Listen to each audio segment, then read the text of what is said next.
Sa punto pong ito, pag-usapan na natin ang pinakabagong update patungkol sa mga programa ng administrasyon dito lamang sa Mr. President on the Go. Una nga po dyan mga kababayan, inulunsad ni Pangulong Ferdinand R. Marcos Jr.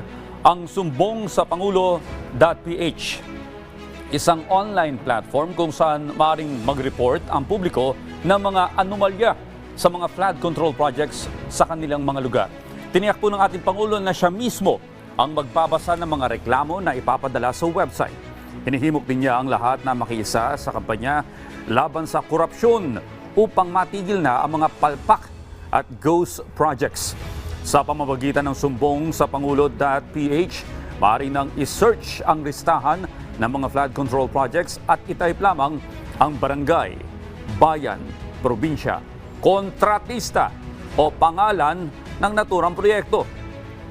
Pwedeng gamitin ng filters para sa rehiyon, uri ng trabaho at taon ng pagkakagawa.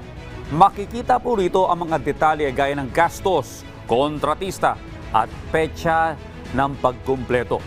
Meron din itong interactive map na magpapadali sa paghahanap ng proyekto sa inyong lugar kung saan maaaring mag-report ng problema at mag-upload ng larawan bilang ebidensya.